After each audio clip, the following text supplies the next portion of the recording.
Quando eu conheci Jesus da Bíblia mesmo, sabe? Eu até estou assistindo uma série agora chamada The Chosen. E eu acho que é uma das séries mais aproximadas, assim, de tudo aquilo que eu construí na minha mente a vida toda, sabe? Com relação a Jesus, sobre a figura de amor, de paternidade, de Jesus, sabe? De Jesus que está na Bíblia. Jesus que João fala. Então, para mim, essa experiência, ela foi a minha balizadora de tudo, sabe? Porque uma coisa é você conhecer o Jesus que o fulano prega, que o irmão canta, que a Bíblia diz, que os meus irmãos dizem. Outra coisa é quando tudo isso que você ouviu entra dentro de você. Sabe, Jó 42 diz: antes eu só te conhecia de ouvir falar, agora os meus olhos te veem. Então, quando essa experiência ela se torna a sua realidade, a forma com que você vive o evangelho se altera. Então, por exemplo, o meu desejo sempre com todo mundo é que as pessoas vivam a sua experiência com Jesus. Porque não existe nada que solidifique mais a fé do que uma experiência real com o Senhor. Eu vou contar uma. Eu me apaixonei por Jesus, eu comecei a pregar, eu sempre fui muito quebrantado, eu sempre fui mais sensível às emoções. Então, por isso que eu rio no palco, no púlpito, whatever, o que você quer chamar, né? Às vezes as pessoas ficam um pouco bravos com essas terminologias, mas tudo bem. Mas eu choro, eu rio, porque eu sou assim, eu sou na vida normal. Mas com Jesus, cara, quando entra Cristo, pastor, o negócio é muito mais a flor da pele para mim. Então, vou contar uma experiência. Eu apaixonei por Jesus, conheci Jesus, comecei a orar muito, comecei a buscar o Senhor e comecei a ter muita experiência com Jesus. Desde orar por uma chuva parar, desde orar por um rapaz enfermo e Jesus curar, dessas coisas assim comigo, Jesus me curou várias vezes. Mas teve um dia que eu estava dentro da emissora que a gente trabalhava, eu estava preparando uma mensagem, uma palavra. E eu nem sou muito de fazer esboço, assim, mas naquele dia eu estava escrevendo tudo, sabe? E comecei a sentir uma presença de Deus, assim, insuportável. Absurda. Deus desceu dentro daquela rádio, cara. E eu comecei a chorar.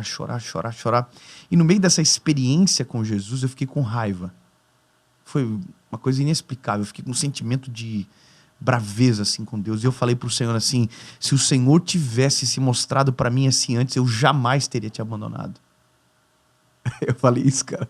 E eu comecei a brigar com o Senhor. Eu falei, se o Senhor tivesse se revelado, se eu tivesse sentido isso, eu não precisava ter passado pelo que eu passei. Comecei a brigar com o Senhor.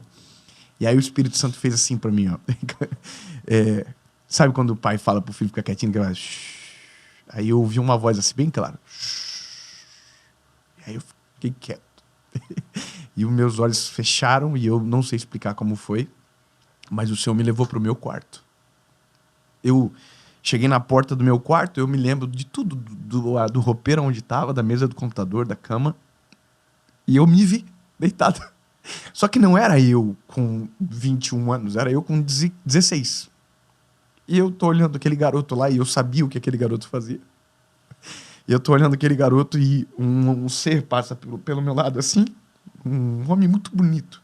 Ele passa, senta na minha cama, coloca a mão em mim e balança os meus ombros. E começa a conversar comigo. Dave, acorda, Dave. Acorda que eu tenho algo muito maravilhoso para fazer contigo. Acorda, cara. E aquela voz ficava alta. E eu não acordava. E chegou uma hora que eu comecei a gritar. Acorda, Dave. Acorda. E aí o Espírito Santo falou comigo. Eu sempre estive do teu lado. Mas o que as tuas decisões não faziam você ouvir a minha voz. Cara, eu caí num choro. E eu comecei a dizer, Jesus, me perdoa, Senhor. O Senhor sempre foi, o Senhor sempre esteve, o Senhor sempre me procurou. E eu estava me escondendo debaixo de pecado, de pornografia, longe de ti.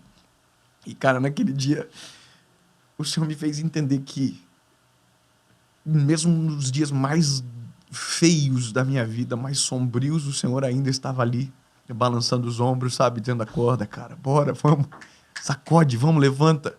E depois daquele dia, eu nunca mais questionei o Senhor por isso, porque eu entendi que o culpado era eu. Deus sempre quis. E por isso que eu prego com tanta paixão, sabe? Com com tanta gana naquilo, porque eu sei que se a pessoa ouvir uma palavra e ela despertar, o Senhor entra e completa a obra de uma maneira inexplicável. E essa é uma das doideiras. Assim, eu tenho um livro chamado Deus que me faz chorar, que eu tenho 10 testemunhos de experiências que eu tive com Jesus. Inclusive, eu vou ter que relançar ele, porque ele acabou no mundo. Nem eu tenho mais esse livro. Mas isso mudou a minha vida. Mudou de um jeito, assim, inexplicável. Inexplicável. Uau. Enquanto você falava, eu fiquei imaginando muitos jovens ouvindo isso e se identificando com esse mesmo sentimento. Sabe? Cara, Deus está me chamando e eu estou dormindo. Esse sentimento de depois de você... Quanto tempo eu perdi? Por que eu não despertei antes? E você colocou uma chave, né? Você não me ouvia por causa das escolhas que você estava fazendo. Cara, isso é forte. Passou. E a cena para mim é muito viva, assim, sabe? Porque eu sabia quem era aquele garoto deitado. Entendeu? Eu sabia o que ele tinha feito antes de deitar. Essa é a parada. Então, ver que aquele homem que eu sei que é puro, santo, estava ali entrando ali dentro, sabe? Ainda insistindo, sem desistir, sem abandonar. E com motivos para abandonar e desistir. Então, tanto é que a maior frustração minha no evangelho é de não ter vivido isso aqui tudo antes, sabe? Parece que eu tenho a sensação de atraso às vezes. Poxa vida, como que eu perdi uma coisa dessa?